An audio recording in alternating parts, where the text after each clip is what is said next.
slide yang kelima ya. Di slide yang kelima itu dikatakan adanya perbedaan wilayah. Perbedaan wilayah ini menyebabkan adanya potensi alam yang dimiliki pun menjadi berbeda. Nah, ini ada kaitannya juga dengan yang poin A tadi, bahwa wilayah sebuah negara akan menentukan dia memiliki kelebihan apa. Ya, seperti yang tadi sudah disebutkan, kalau Indonesia secara letak geografis maupun astronomis menjadi daerah yang cukup subur tanahnya, sehingga tanaman-tanamannya pun banyak jenisnya. Sayur-sayuran, buah-buahan itu sangat banyak sekali. Jadi kita bisa mengekspor kelebihan sayur, kelebihan buah, lalu kemudian kita kaya akan perairan karena kita adalah negara kepulauan yang yang pembedanya atau ada jarak berupa perairan. Jadi antar pulau dengan pulau yang lain itu memiliki perairan. Yang pasti setiap perairan yang ada di Indonesia itu memiliki potensi alam perikanan ya, dan ikannya sangat banyak sekali. Itu bisa diekspor.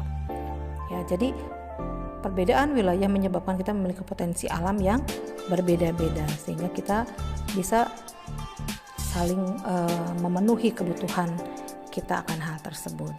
Lalu kemudian di poin yang C kita lihat adanya perbedaan teknologi. Ya, perbedaan di teknologi ini bicara tentang kemampuan sumber daya manusia atau masyarakat di sebuah negara mengembangkan ilmu pengetahuan yang dimiliki atau yang diketahui.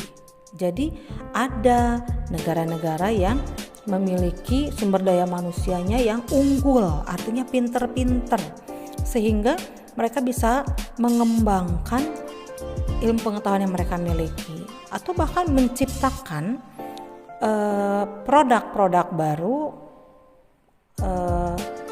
teknologi-teknologi yang lebih canggih, sehingga kemudian bisa mengelola sumber daya alam mereka masing-masing ya.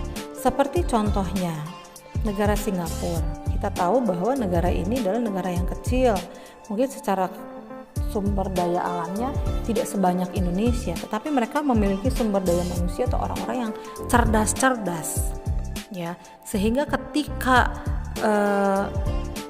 ada negara luar yang membutuhkan bagaimana cara mengelola minyak, nah Singapura memberikan diri mereka untuk mari sini, saya bisa mengolah minyak yang kalian miliki.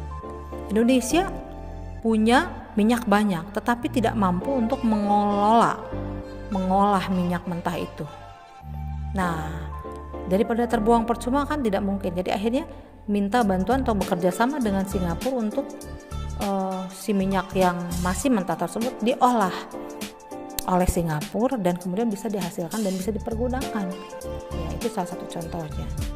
Atau mungkin ada kerjasama lainnya di mana teknologi yang dimiliki oleh masing-masing negara itu bisa dipakai untuk mengembangkan atau untuk kehidupan perekonomian. Jelas ya?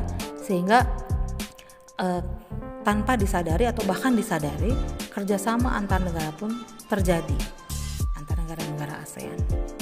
Ya, oke, nanti kita akan lihat lagi perbedaan apa saja yang menyebabkan dilakukannya hubungan kerjasama negara-negara di ASEAN. Kita lihat ada di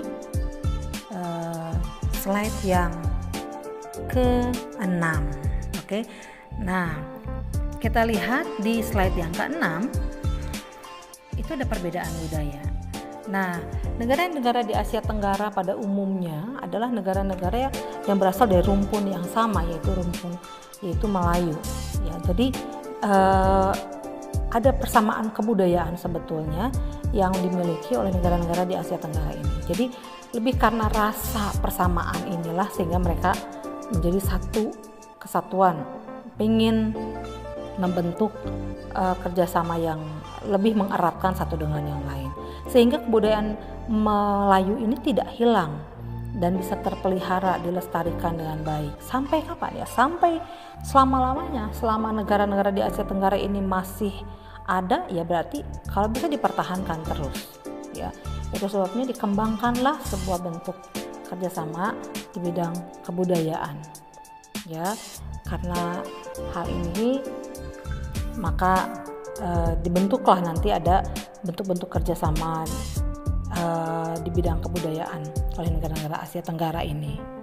Oke, nah kamu juga silakan setelah kalian melihat ini, kalian langsung kerjakan, cari keunggulan teknologi dari setiap negara di Asia Tenggara. Jadi kalau ada 10 negara di Asia Tenggara, berarti kamu harus cari ya 10 keunggulan teknologi dari masing-masing negara Asia Tenggara. Ya.